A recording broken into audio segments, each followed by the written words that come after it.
We are now going to talk about secret societies with James Wasserman, the Temple of Solomon. Get ready for this one. You'll love it on Coast to Coast AM. James Wasserman is a lifelong student of spiritual development. His writings, editorial efforts maintain a focus on spirituality, creative mythology, secret societies, history, religion, politics, of course, an admirer of the teachings of Aleister Crowley. Here's James Wasserman as we talk about his work, The Temple of Solomon. James, how are you? Good morning, George. I'm excellent. How are you? Good. It's good to have you with us. Fascinating subject. Fascinating. Thank you so much. How did you get interested in it?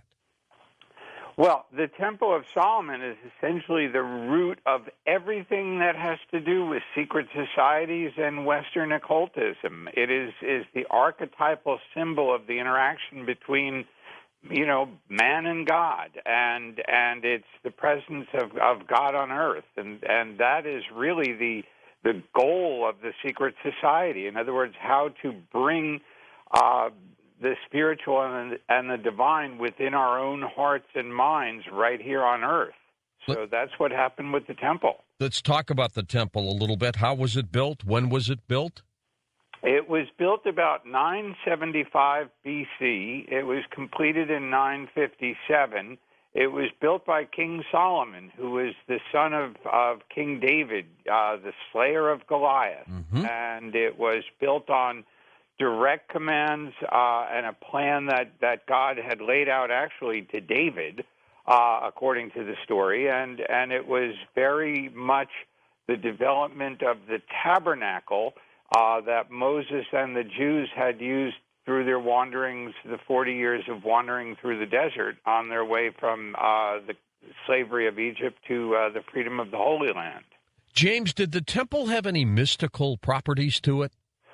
Well, absolutely, George. The most important being that it held the Ark of the Covenant, and that was the home of the two tablets of the law that had been dictated to Moses, inscribed by God on Mount Sinai, and was the talismanic treasure of the Jewish people, and the symbol of the law of God and the interaction with God and his people.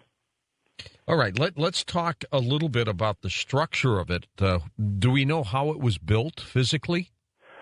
Well, it was built with cedars, cedar wood from Lebanon, stones that had been quarried nearby, and actually cut and shaped before they were brought up to Mount Moriah itself, because there was not supposed to be any sound or chipping away on the temple site itself. So the stones were brought there, fitted into place, and then covered with wood on the inside, and the wood was then overlaid with gold. It was apparently a really magnificent structure, rather small in its own way, but it was, it must have just been magnificent.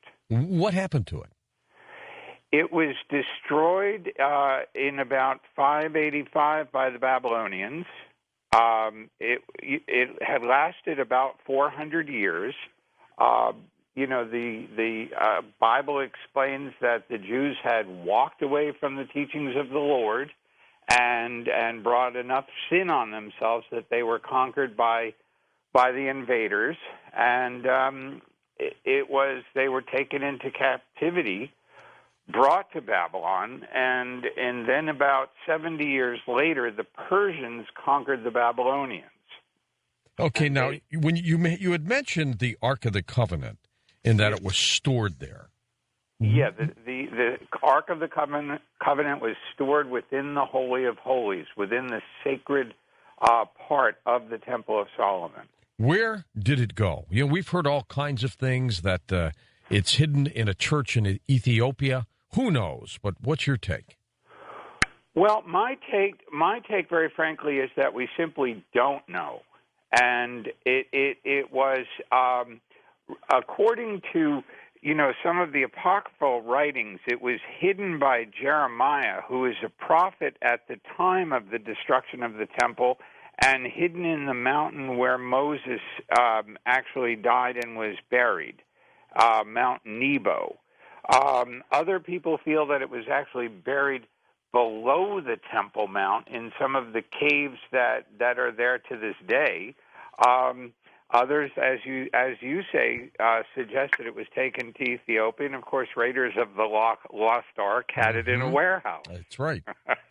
Sure did. And it did have its properties, didn't it? Indeed it did. All right. How does this temple tie itself into secret societies?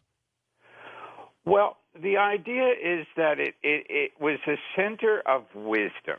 You know, what is it that the temple really represents? You know, it represents a plan communicated by God, a kind of higher wisdom available to human beings, not something that's, you know, reserved for heaven or the afterlife, but something that, you know, a person could walk into, sit down in, and literally commune with the Lord.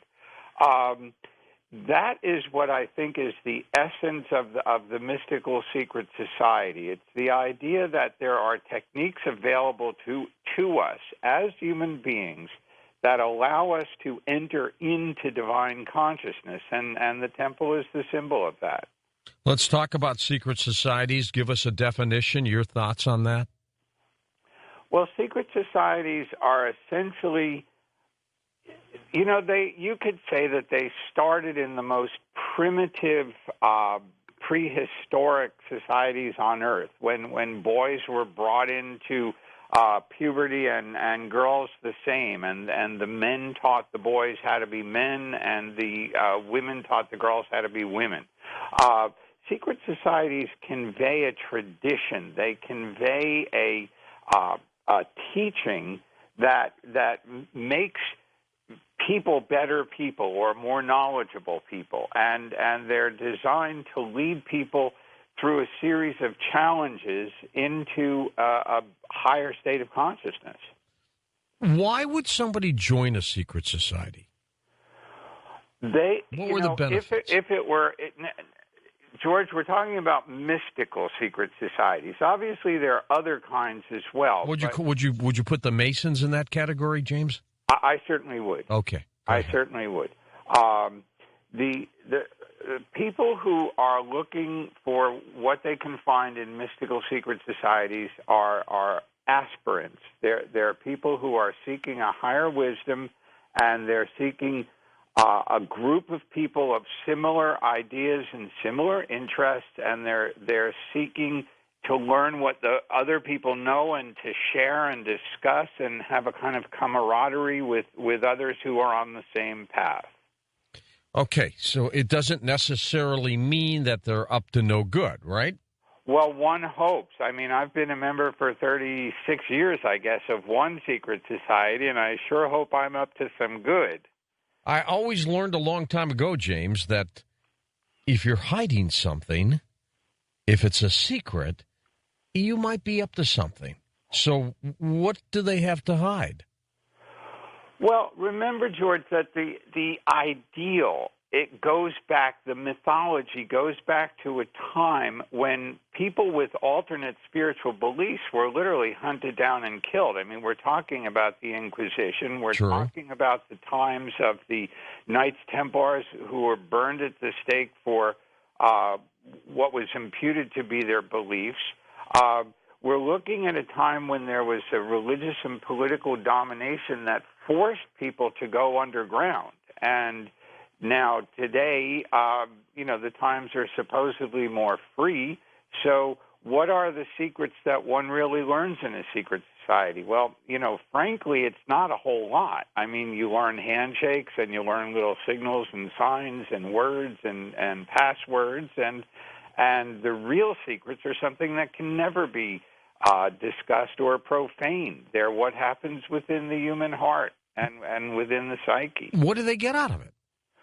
They get out of it a certain... camaraderie? It's a special interest group. You think of it, people who are interested in gardening get together with other gardeners. So it's like the gardening club, but that's visible. It's very, you see that. Well, you certainly do, but you're not attending their meetings. No. You know, you're not sitting there as they're explaining how they spent 6 months growing or developing a certain kind of seed pattern. Mm-hmm. I mean, there are secrets that people who have a real focus on certain issues are keeping to themselves and sharing with others of like mind, because they're the only other people prepared to hear these kind of truths. Would AA, Alcoholics Anonymous, be like a secret society? It's funny that you mention that. I actually consider it to be that in a certain sense. There is a group of people who are united by a certain ideology. They are speaking a certain language. They are sharing certain ideals between themselves that are very relevant to them and perhaps far less relevant to other people. And they're open to people who suffer from a specific malady or who are looking for a certain kind of cure, a certain kind of knowledge, the knowledge to stay sober and lead happy lives. How many societies, secret societies, do you think there might be operating right now around this planet? Well, there are probably literally thousands. I mean, when you really think about it, I mean, there are Golden Dawn societies, there are Wiccan groups, there are all kinds of groups devoted to various teachings. And, you know, when I say secret societies, I mean, is a Gurdjieff group who is studying that teaching secret? Well, in the sense that, you know, they're open to people who are very familiar with Gurdjieff's writing. Of course they're secret. They're not open to the general public. It's not like they're advertising in the New York Times. No, that's true. That's a good point. How powerful are they, generally? Well, it depends. I mean, there are political secret societies that I think are probably quite powerful. The Bilderbergs, the Council on Foreign Relations, you know, some of the secret cabals of bankers, and Media Matters, for that matter. They're pretty strong influencers of you know, this social dialogue, the political dialogue. Spiritual secret societies, I think, are looking for knowledge. And if knowledge is power, then spiritually one hopes there is a great deal of power within the society. But whether they're really influencing the exchange rate or the price of gold or gasoline, I don't believe that's the case. When we talk about the Illuminati, people always want to know who they are. Who are they? Well, the question that I would ask is, who were they? What the Bavarian Illuminati, at least, were a group founded in 1776 that lasted about 10 years in Germany, and they were quashed by the government of the time.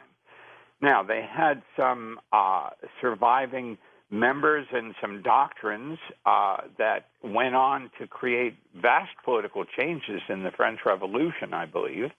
But whether the Illuminati exists today or not is really an open question. Certainly the Bavarian Illuminati do not. Obviously, there are influences at work in this world that are secret and that follow the kinds of teachings that the Illuminati were interested in, but I don't believe there's any sort of surviving tradition. I think the Illuminati were a mystical / political secret society of the day. Would you equate them with today's version of the Bilderbergs?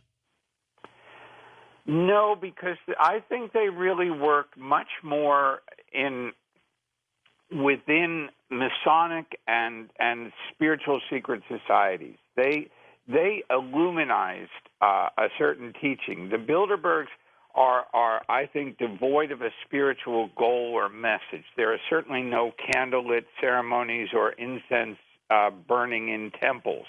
I think the Illuminati actually were doing that because they were working throughout Masonic lodges, and a great deal of the influence that went into the French Revolution was this kind of, you know, combination of magical and philosophical and political ideology that was represented by the Enlightenment and the kind of conspiratorial guidelines of the Enlightenment.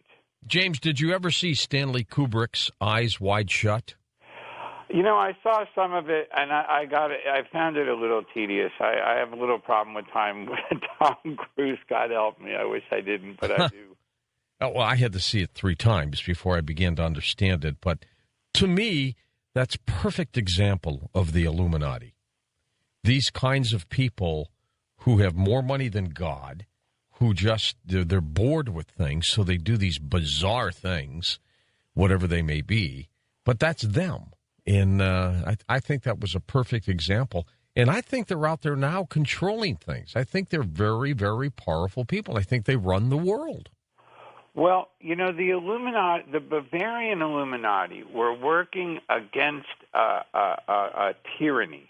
They were fighting injustice, and I think it's important to realize that, you know, this group of kind of bored, affiliated, wealthy people looking for political control is very different than the Illuminati. They were dealing with a system of church and state that was a literal tyranny, where an aristocracy controlled all of the wealth of European society, and they did it through a pernicious interest through the veil of religion, so that people were literally held back and thwarted in every one of their goals by a tyranny.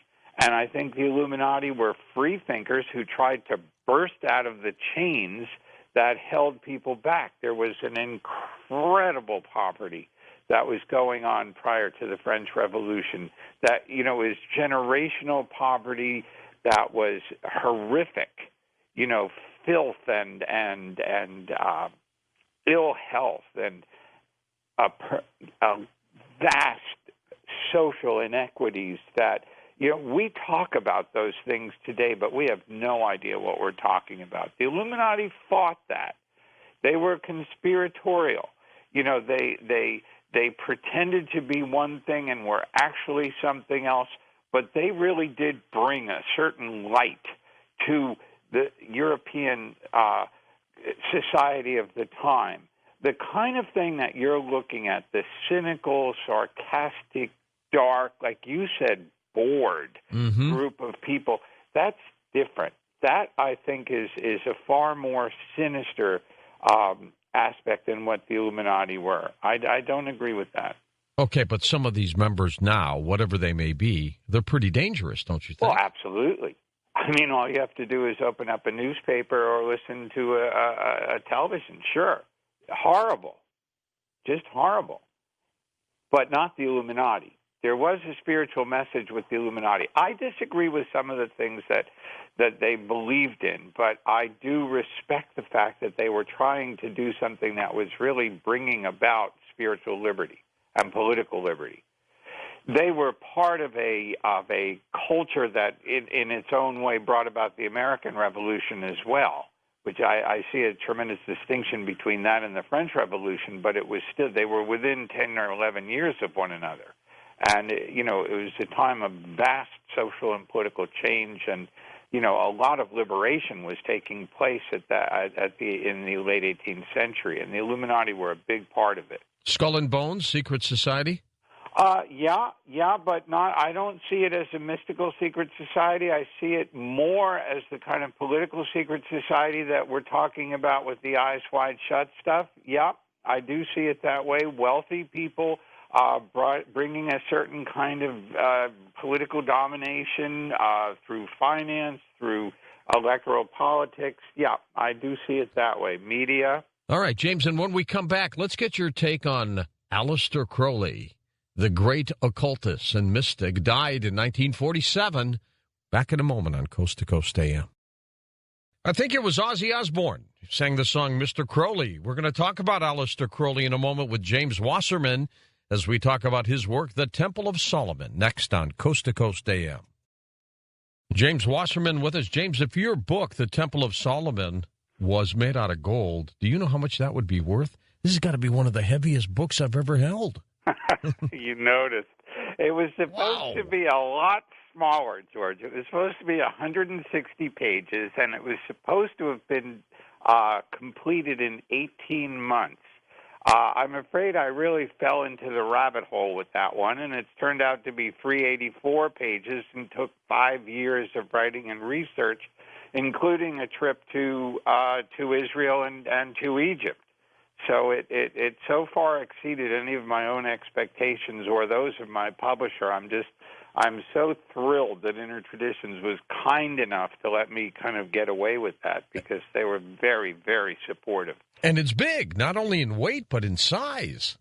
Indeed. It's just loaded with photographs. I was so fortunate to be able to take as many photos as I did, because by going to Israel and being able to see these sites one by one that are mentioned in the Bible, and be able to take these fabulous color photos and fill it with also just so much classical art and other drawings and stuff. It's just a visual feast. It's absolutely a joy. Now, you're an admirer of the teachings of Aleister Crowley. I would not have suspected that of you. He was weird, wasn't he? Well, he certainly was. And I mean, I guess in my own way I am too. But, we all come to these things in our own ways. He spoke to my soul at such a young age. I was 19 or something when I really encountered him for the first time. And, I've never found a more intelligent, more creative, more thoughtful teacher.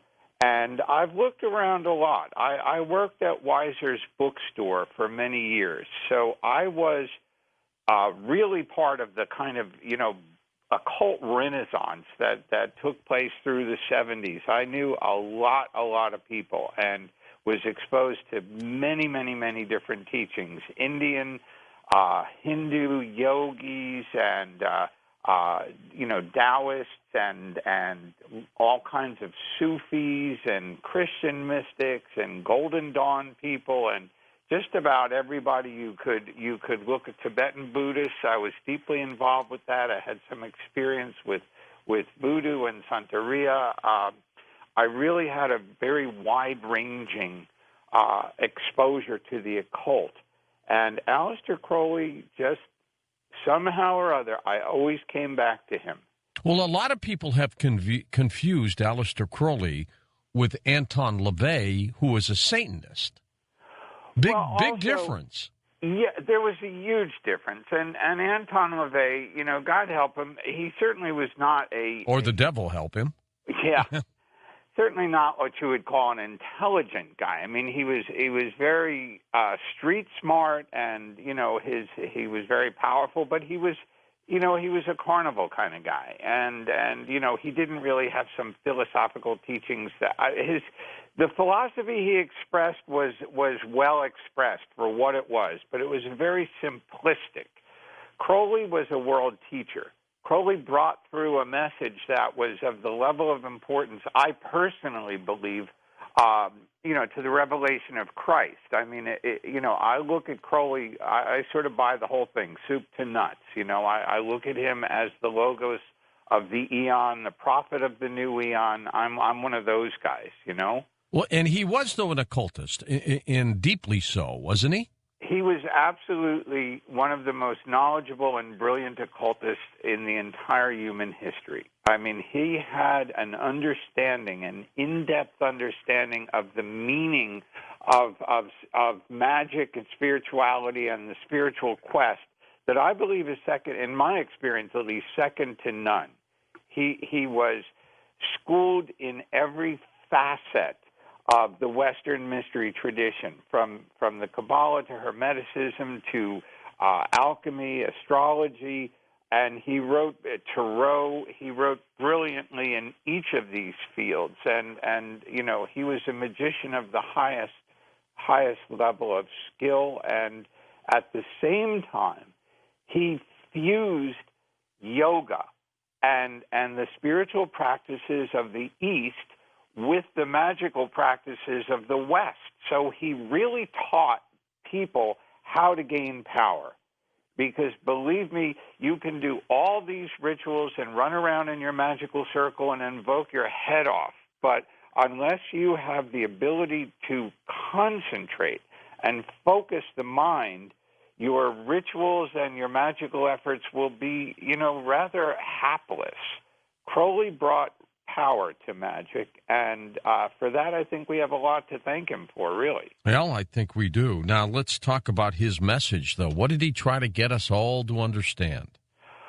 In my estimation, George, what he tried to get us all to understand is that we have a destiny on Earth. We each have a purpose. It's unique to each one of us, and our entire job as human beings on this earth is to learn what our true will or true destiny is and to do it to the exclusion of everything else, to avoid temptation, to avoid distraction, to focus on what it is that is our purpose on earth.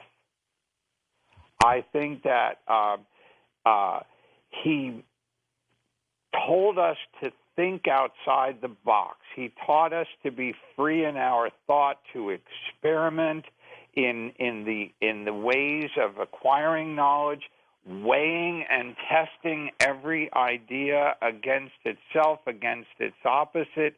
He taught that people were capable of making decisions once they had the facts, but without facts and without thought and without independence, people were slaves, and it was not the human destiny to be a slave. In fact, it's the human destiny to be a free agent, a free spirit, a free-thinking individual, making our own decisions, being our own source of power, cooperating with other people, loving other people, being focused and concerned with other people, but freely pursuing that which he called the true will. When Crowley told us, "Do what thou wilt shall be the whole of the law," what he meant to say to us is that we each have this will, we have this purpose, we have this point of view that is uniquely ours, and the entire law, the whole purpose of human existence, is to learn what that is and do it to the best of our abilities.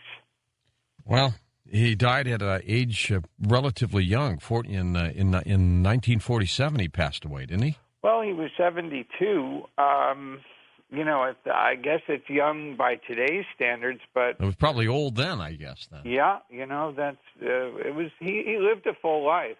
He was a mountaineer. He was an athlete. He was a world traveler. He had been to China, India, Egypt. He was really, kind of all over the place, and throughout Europe. Spent a great deal of time in America. Traveled to Canada.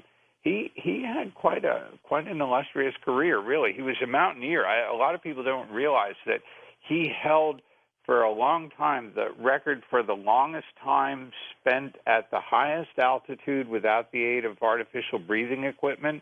He climbed a couple of mountains in the Himalayas. He was quite an interesting character. What did he say about liberty?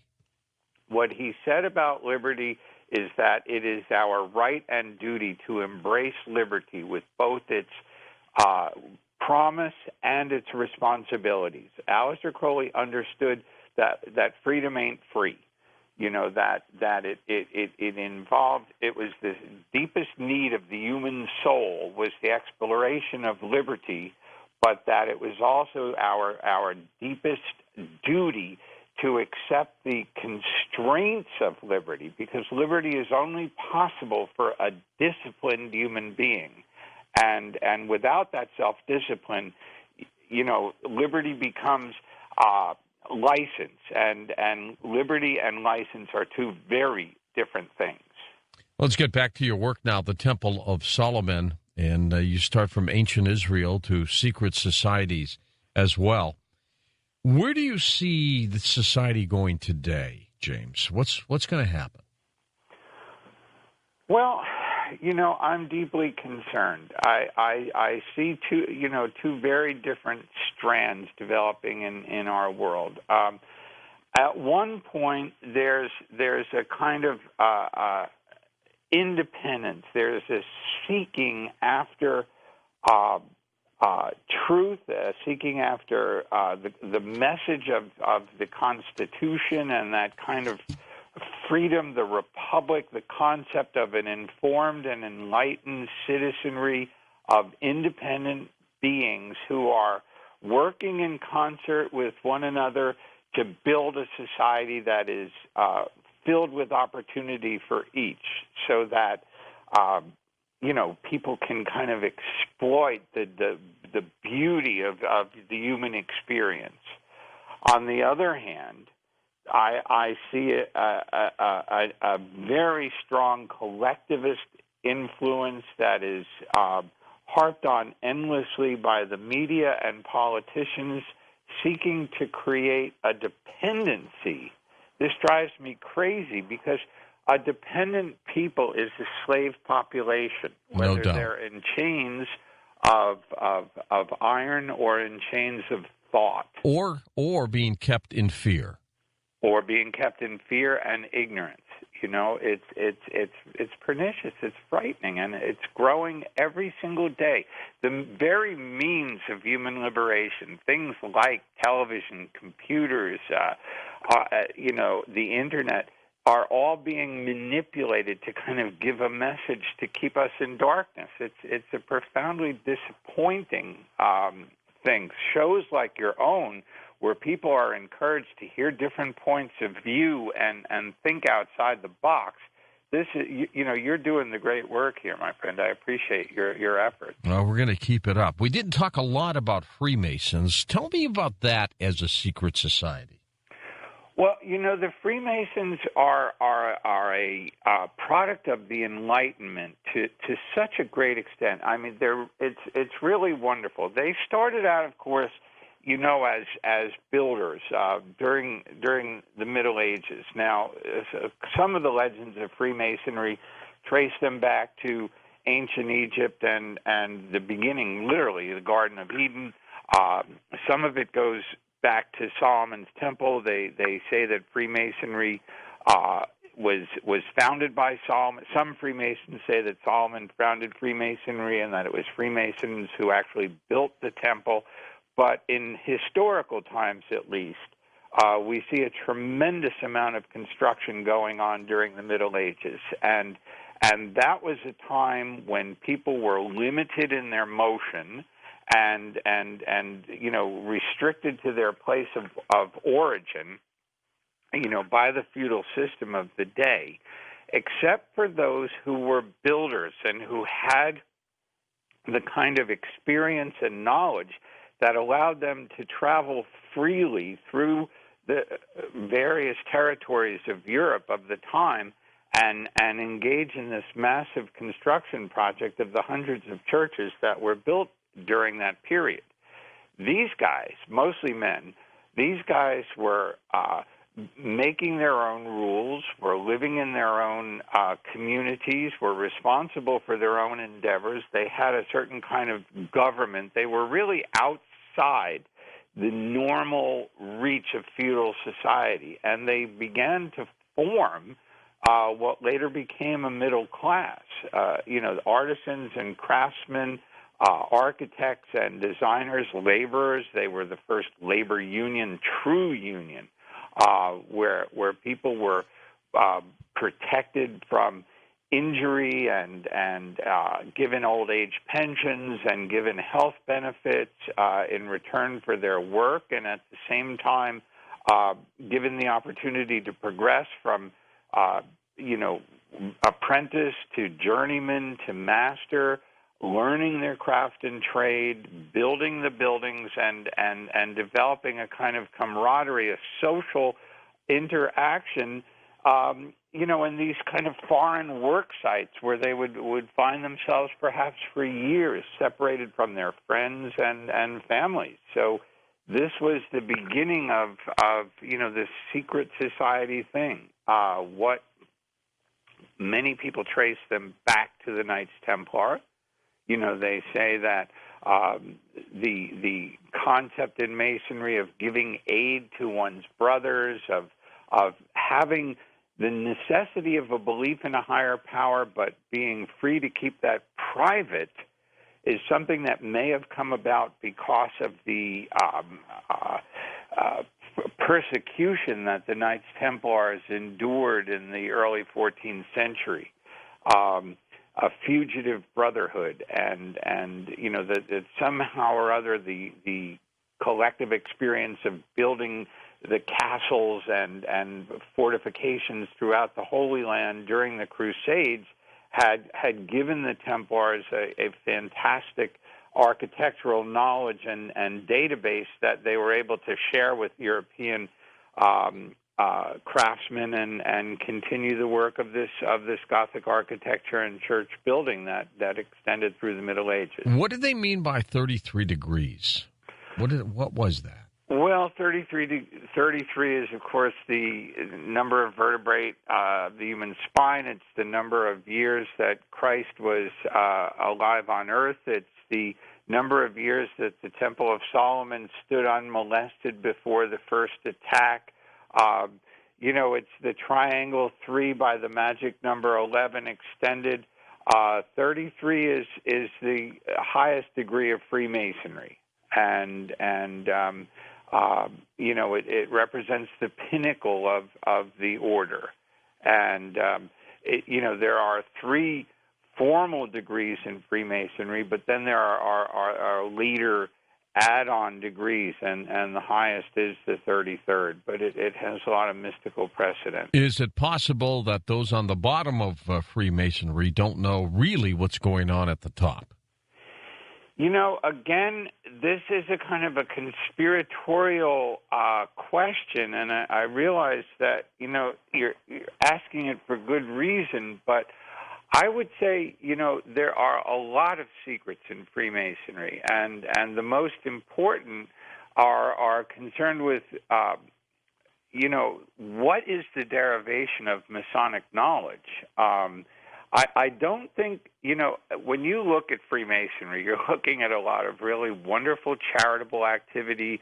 You're looking at construction and building activity. I don't see them as the kind of group who could do something like foment an American Revolution as they did in the late 18th century.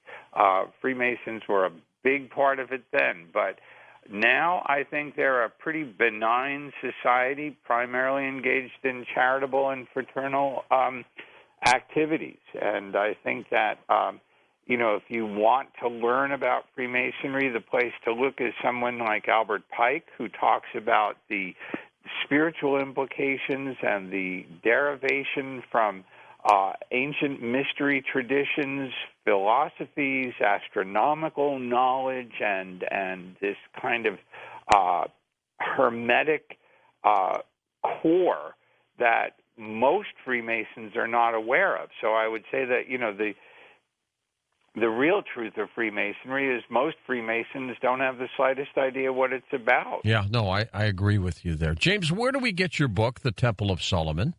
Well, certainly you can order it from Amazon. You can order signed copies from my website, jameswassermanbooks.com. You can order it from innertraditions.com and hopefully Barnes & Noble and many bookstores.